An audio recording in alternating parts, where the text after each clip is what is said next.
a pastor many years ago by the name of Andrew Bonar, and he writes in a journal. He would write in a journal, and he wrote about his wife's death. His wife died on October 15, 1864. So, most of us were not alive at that time, right? That was a long time ago. But what the really astounding thing, if you read his diaries, or read his journals, is that every year on his wife's death's anniversary, he talks about the pain and the loss that he has. If you live long enough, you will experience loss, right? I will experience loss. You will experience some sort of loss. Because we don't control our lives. We can't say that every day is going to work out the way that we have desired it to, can we? Only God can do that. Only God has the power to do that. And God is infinite. He has no beginning or end. So when we think about God, we have to realize that He is in a totally different category than we are. We being human beings, as people, struggle. I mean, throughout the day, we don't get everything done that we want to get done, do we, every day? I don't know about you, but sometimes I don't. Do you? You struggle with being able to accomplish things. You struggle with even when people in your life leave and are taken away from you. You struggle with all sorts of loss. And one of the things in life we learn is that sometimes grief remains. Grief. I mean, real grief, real heartache about what you've gone through. And grief sometimes erupts in us like David did in chapter 1, verse 11 and 12, when he took upon his clothes, it says, and he tore them, and so did all the men who were with him, and they mourned and wept and fasted until evening for Saul and Jonathan his son, and for the people of the Lord, and for the house of Israel, it says. And this kind of just, all of a sudden, shock! And you grieve.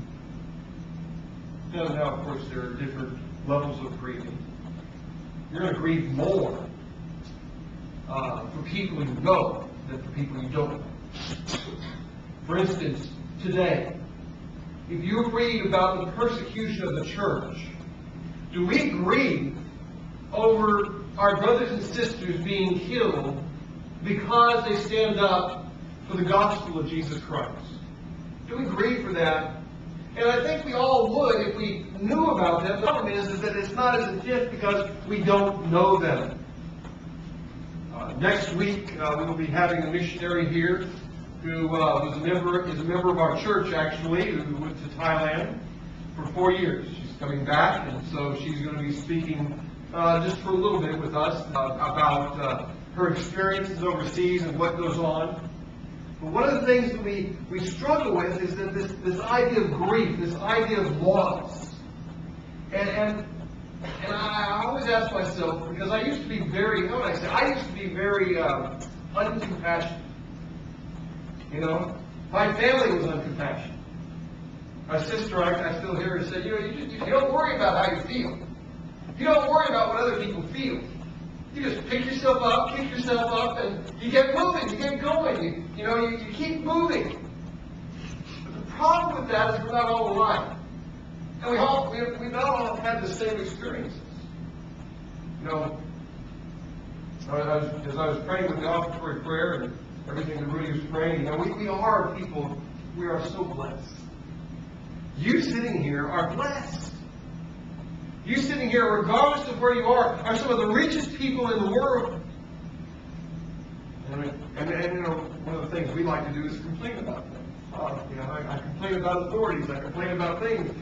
But we need to understand that sometimes, at some point in our life, we are going to suffer something being taken from us that is going to be catastrophic. You see, I think for David, the loss of Jonathan was catastrophic.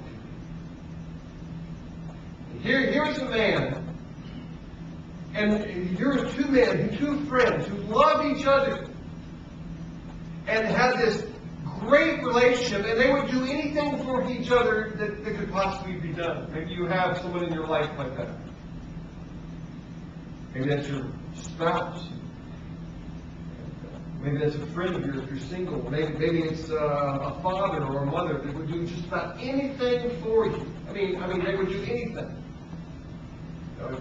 You think about people in jail today, their moms, their families still will probably do anything for their son because there's a love there. And when we lose things, we have some way to express it, and David expresses it in this poem this morning. It's a poem. Now, let me tell you what we're not going to do, what we shouldn't do in interpreting the Scriptures this morning. This is not a psychological treatise on how to overcome grief. Okay, that's not what it is.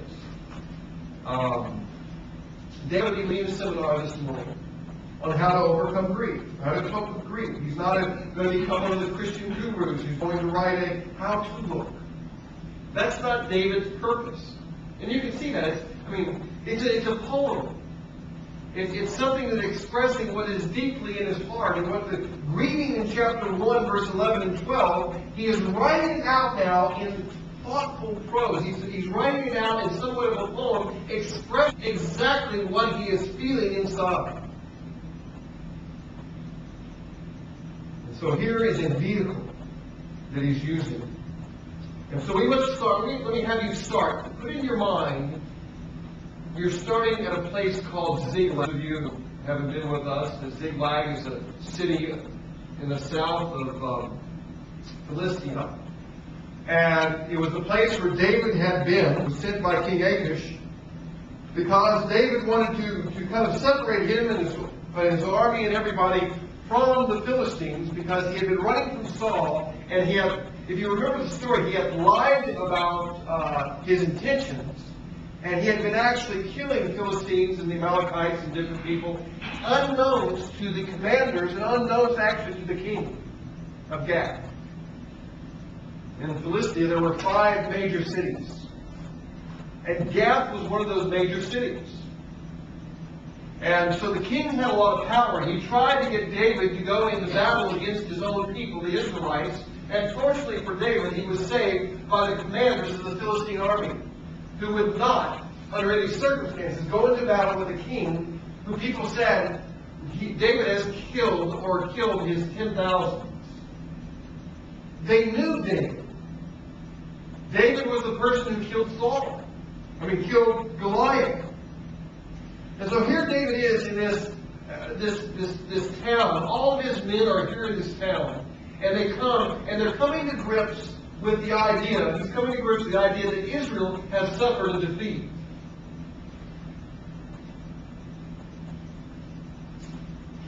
It's kind of like when your favorite team loses. Now, I don't know how many people here, let me put it this way. One of the things my dad and I did together was go to Houston Oilers football games. Okay? And my dad wasn't a believer back then, and so we would go to the Oilers games, and when there weren't Oilers games, we'd go to church. So you see the priority in our family. It was the worship of a pigskin rather than of the Lord God. But what was going on was, what would happen to me is that every time my team won, I felt good, and every time they lost, it would take me a couple days to get over that emotionally. Because I was so emotionally involved in the team. I knew the players, I could coach the stats, I knew every single player on the team, what position they played, what if they were first string, second string with the depth chart. I knew everything about that. And if anybody would ever criticize my team, I would stand up. I was so emotionally, this is an emotional thing. I would even tell my mom to be quiet if she criticized my team. And I wouldn't put it that nicely. Okay? But think of it back with me. 1,000 years, 2,000 years, 3,000, more than 3,000 years ago, here's David. And David is struggling with the defeat of Israel, the defeat of Saul, the defeat and the killing of Jonathan, his friend.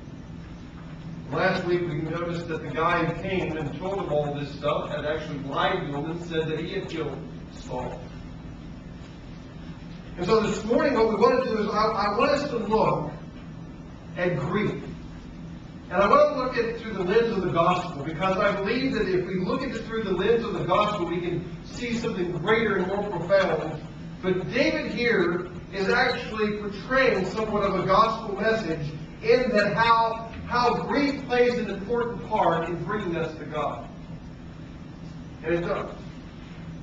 Because grief is an emotion that you experience when you come pretty much to the end of yourself in a certain area.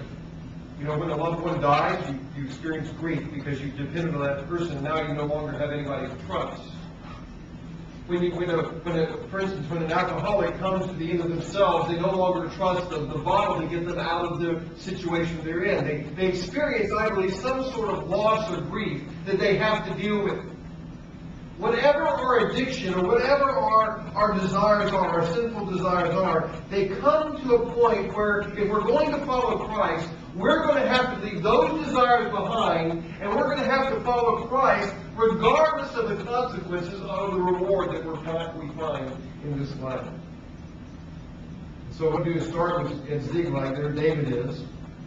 We're going to go back there. We're going to sit in his shoes. We want to look at this. And just a few. Let me just mention a few things in the text that we need to be aware of. If you look at verse 17, it says David lamented. This is a lament, and is a utterance or a written poem or a written idea of grief that someone laments. You find this in the Psalms many times, that the psalmists would lament their situation. They would lament a passing of a loved one. They would lament the destruction of a temple. They would lament things. And then it says, he lamented with his lamentation. That makes sense. You lament with this lamentation over Saul and his son. And he said, it. Now, let me just ask you, if you look at the word it, you probably have a little note at the bottom that says, it probably is called, maybe interpreted, the bow. Do you have that in your Bible? There's a footnote to that. The bow is probably the title of this lament. That's what the title was. It was a warrior, because it says here it was written in the book of Jashar. Now the book of Jashar, and the book here, is probably a hymnal like this of psalms that the military used. And did you realize the military had their own hymnal back then? They had a hymnal that they would use to teach people about the history of war. They would do that. And so David here deals with grief, and he deals with several realities of grief. And what I want to do today is I want to compare 4 realities with grief. I want to compare grief and discipline. I want to compare grief and disgrace, grief and gratitude, and grief and love. Let me mention those again. They're grief and discipline. They are grief and gratitude.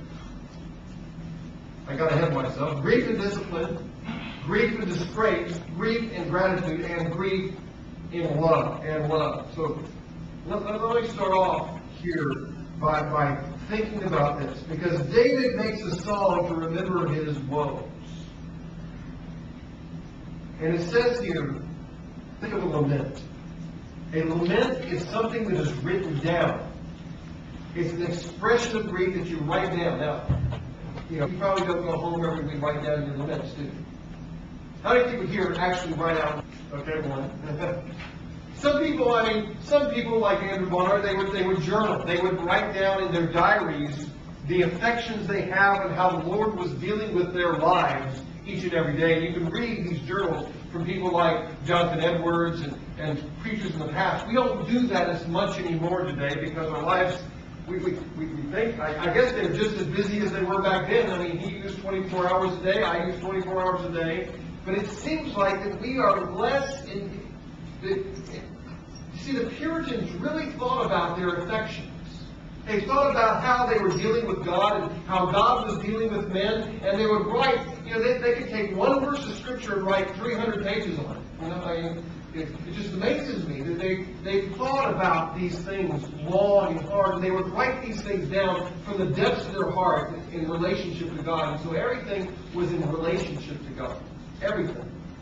Everything they felt, everything they saw, everything they did was always in relationship to God. And so grief and discipline was the idea that they would write down in a disciplined manner the expressions they have. It was a formal writing down, not an informal writing down. They formally wrote it down. And I want you to notice something. David committed, this is something interesting I found out this week. David, let me ask you this. Let me tell you. Why does David write this letter?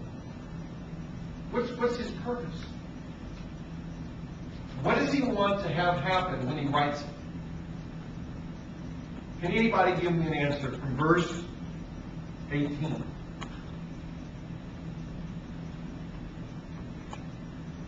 What does he want to do with it? T-E-A-C-H. He says, teach it. Teach it to the people of Judah. Teach it. I mean, you read this and you kind of go, what does he mean to teach it? You realize that music is a form of teaching? Do you realize when you sing in worship, you are actually remembering things and you learn things? That is why music is important and words are important when you sing them, that they are right and good. There are some songs out there that are not right and good, but they teach. And David here is teaching, and he's telling people to teach these things to the people, and I believe especially to the warriors, because they needed to know these things. They needed to know these things. Now, how do you produce a lament?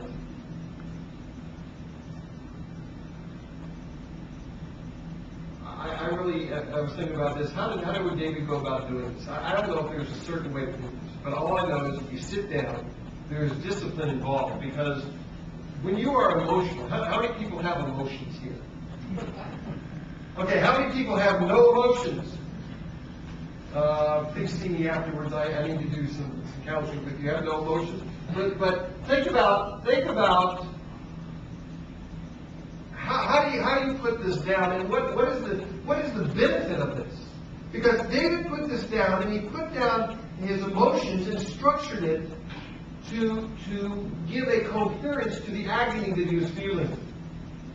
And I would say here, one of the first things here is that the precept we learned is that when God's people suffer loss, one of the things that we can do is we can write it down. We can structure it. Let me make it with this saving of Christ and the experience we have with sin.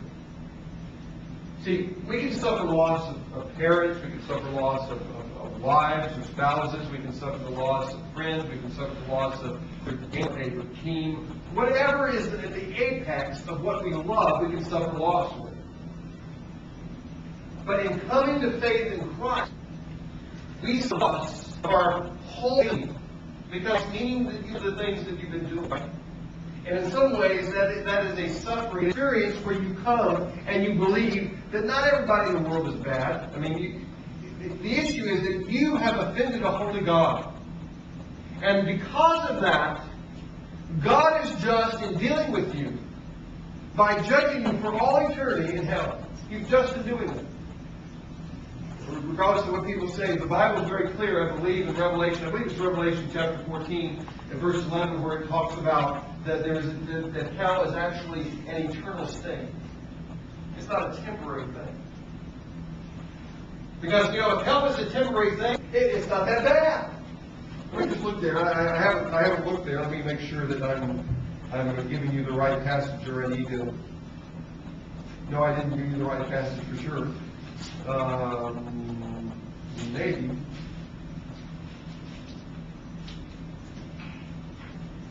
We'll look back there again.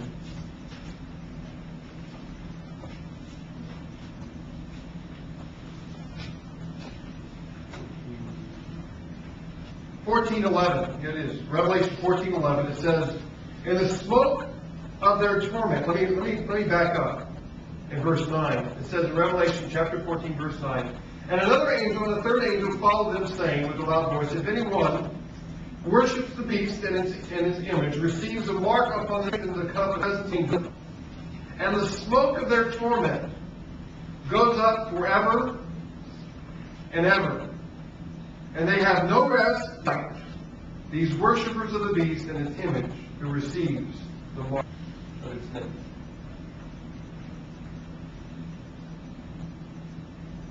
So when we deal with sin, we deal with something absolutely important. David is dealing with something a little bit different, a loss of something different. But I believe that when people come to Christ, they actually grieve over their sins. There's a letting go of their old life. There's a letting go of the way they used to live. And there is a grieving there. And David here is grieving because his life is going to be different, because he knows Jonathan is not going to be around. Saul's not going to be around. He's not running anymore from the guy who really hated him almost.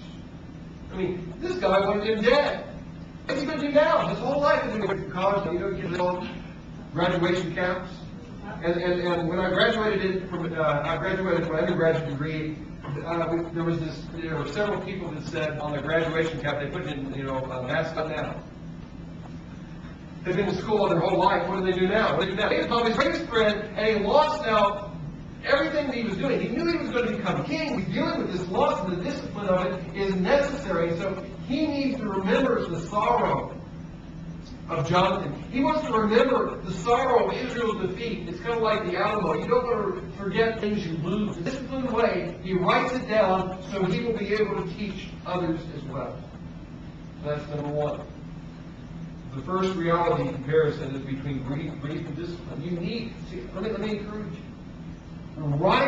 When you are struggling spiritually, write down in words what your heart is telling you. Write it down.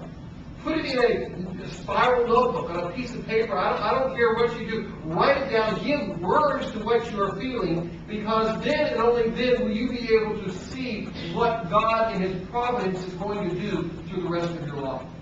Because everything you see and everything you do is part of God's providential plan. And so He's working on your life. He says that He's going to conform you to the image of Christ. That's the most important thing. He who began to do what? He'll finish it for you. God's going to finish it. Now, let me tell you, it may not be easy. Because, He has some difficult clay here. The Lord probably has some difficult clay out there. But that doesn't bother God. He's going to finish what He started. He's going to finish everything when He starts. And that's why it says in Philippians chapter 2, it says, "Work out your salvation with fear and trembling. For it is God who works in you to will and to do according to His good pleasure." We work, He works. And so we're sitting here with that idea of discipline in your life. What is grief and disgrace? Read with me verses 19 and 20. It says, "Your glory, O Israel, is slain on your high places." How the mighty have fallen, or the mighty warriors have fallen. "Tell it not in Gath, publish it not in the streets of Ascalon. The daughters of the Philistines rejoice, and the daughters of the uncertain exult." And it says in verse 21, "You mountains of Gilboa, let there be no dew or rain upon you, nor the fields of offerings, for there the shield of the mighty warriors was defiled, the shield of Saul not anointed with oil." And so David starts out this poem by expressing your glory, your honor, your beauty, Israel, is fallen, is slain.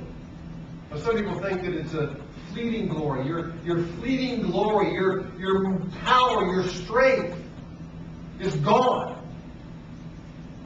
And he laments about this. He says, he laments in two ways. He says, "Tell it not in Gath." In other words, when he thinks of the battle of Gath, when he thinks of the battle of Gilboa, and all the littering of swords and all the littering of shields that cover and all the corpses, it's kind of like whatever tragedy you can think of. Remember this week, I guess, the tragedy in Minnesota. You just see all these cars. I mean, that's all I can see. I mean, just cars and cars. And I'm thinking, hey, what would it be like when you're actually experiencing it? And David is experiencing something. He's thinking about all the corpses that litter the Mount Gilboa. He's saying to it, publish it not in the streets of Ascalon. In other words, I don't want it to know Philistine. I don't want to hear it on the radio or the news that we lost. I don't like that. I don't want to hear it. Publish it. He's saying to God, publish it not in the streets. I don't want to hear it on the streets. I don't want to hear these daughters or these women praising Dagon, who really isn't that great of a God anyway, for his victory. When David knows it was God's judgment upon Israel and upon Saul. So he's mourning here for the idea of all this stuff going on in Philistia, but he's also mourning. He says, "You mountains of Gilboa, let there be no dew or rain upon you." He curses the mountains. He says, there are two things that I hate. I hate seeing brothers and sisters die, and I hate that they're claiming victory over my God, who hasn't lost anything yet. And so he's dealing with disgrace. And one of the things we know, that disgrace and shame can aggravate the grief.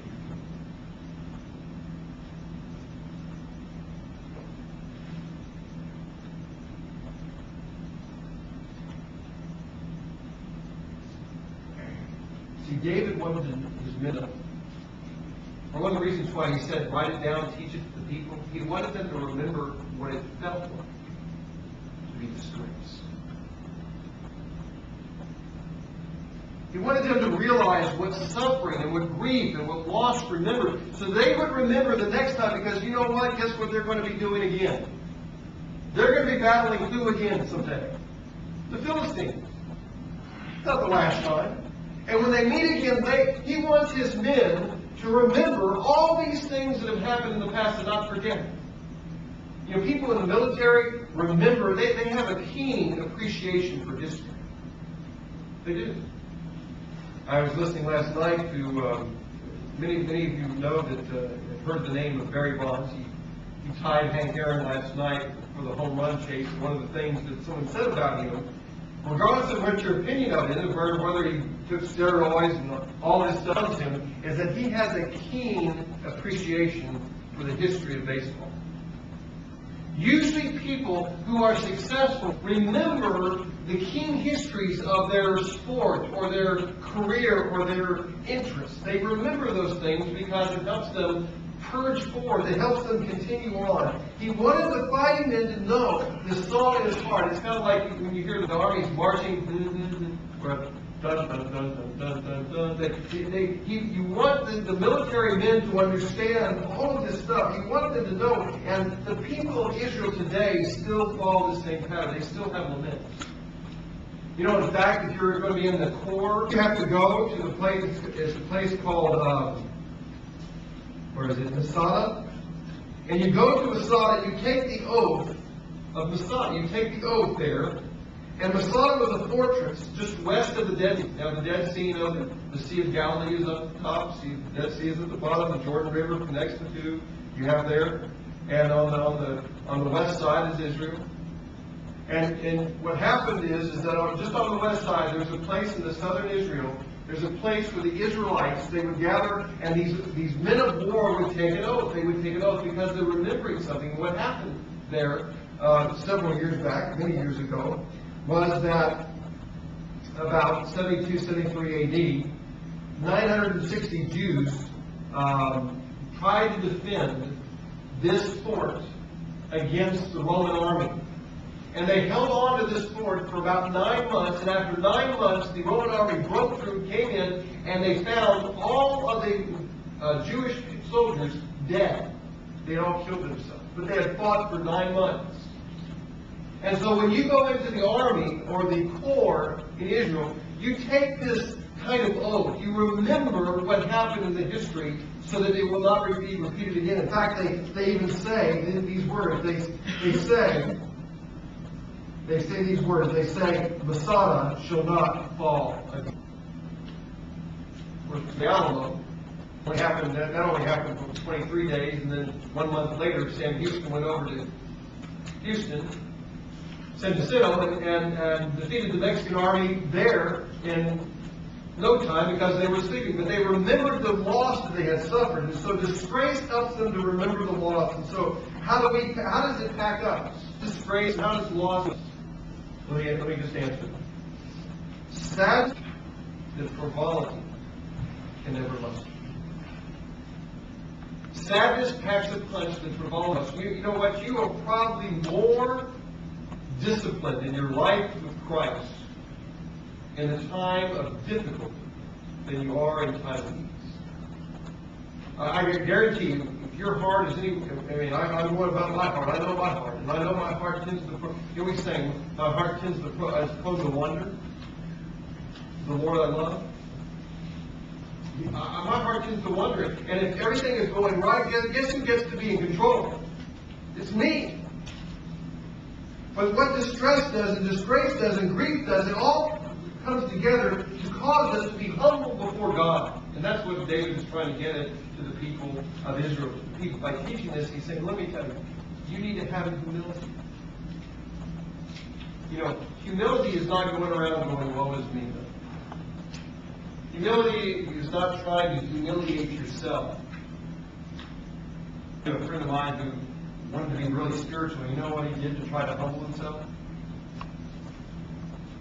He tried to go through, he was attending college at the time. He went through college and he tried to pick up every Coke can he could find on the ground. He felt like if he did that, he would be a more humble person. You know the problem with that? Actually created a more prideful person because he had a conflict. The problem with that is you try to become humble and try to do something to become humble, you become proud because you're doing something in your own strength. Humility is saying, do it, I can't do anything, I have to rely on God to do it. It's about Him. And that is what grief, the combination of say, you know what, I cannot do this. And let me tell you, in the Christian life, you have to come to the place where you say, I can't do it. I can do a lot of different things. I can get up in the morning, I can read my Bible, and guess what? There are going to be things in my life that I just can't do. You have to come to that place. And that's what David's doing. He's making us, he's writing this thing. And then he goes on about gratitude, grief and gratitude. And I want you to look, the center of this whole thing is verses 22 and 23. And verses 19 to 21 is a address to the people. He's saying, you mountains, tell it not in gas. So he's telling people what to do. And then in verse 24, again he picks it up, you daughters of Israel. And then he starts addressing people again. But verses 22 and 23 is a description of two things, of two men, Saul and Jonathan. And what happens here is that Saul and Jonathan are addressed, and they're addressed by remembering what happened. It says in verse 22, from the blood of the slain, from the fat of the turned not back, and the sword of Saul returned not empty. In other words, you know what? Regardless of that they died, regardless of what happened, they were mighty warriors. I'm going to remember. Mighty. And that's the brief. Jonathan Saul beloved and lovely, in life and death, they were not divided. In other words, to remember Jonathan Saul and their relationship they had could have left his father. Even though Jonathan would have been tempted by, maybe David would have been tempted to say, hey, why don't you just leave your father? You know I'm going to be king. Why don't you forget him? But Jonathan dealt with what he was called to do, to be by his father all the days of his life. And so he stayed with his father. He stayed with his father. And then verse 24, for the rest of verse 23, they were swifter than eagles. They were stronger than lions. In other words, not only were they good people with ears and things like this, they were stronger than the animals. These were men of war and should be celebrated. In fact, in Israel, they were so.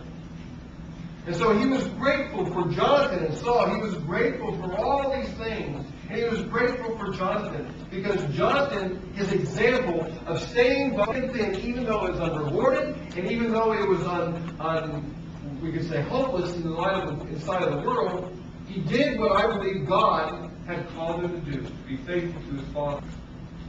you're called to submit to authorities and see. You are. Just because someone does something or someone you do something to do, I don't want to do that. Happened to me this week. I got a ticket. I was mad. I was just mad. And I said, you know, Lord, I'm not innocent.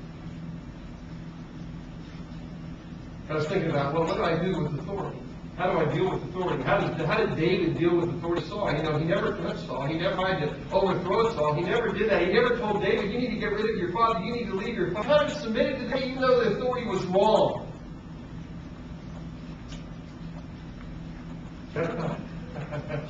Just what's going on in my heart right now? Should I do that? Should I not do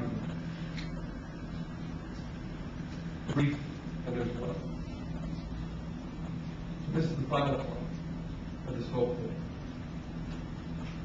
He tells the daughters, because Saul clothed them with luxurious scarlet and put ornaments of gold on their apparel. Look at verses 25. He said, how the mighty have fallen in the midst of battle. Jonathan lay slain. He again turns to Jonathan, and he personally mourns for Jonathan. He mourns for Jonathan. He signs women to mourn for Saul. David turns and mourns for Jonathan. And Jonathan, may have decked the women in crimson, but Jonathan extended to surpass the love that he could have experienced by anybody else. And what people try to make it out to be, it is not. It is a love of fidelity. It is a love of trust, a love of loyalty. And how do we know that they loved each other? How do they know that David was devoted, or Jonathan was devoted to David to becoming, even when he was going to become king? It said in 1 Samuel 23, you will be king over Israel, and I will be second to you. See, Jonathan loved David so much that he would submit to David, even though it could have been David was taking what rightfully belonged to Jonathan.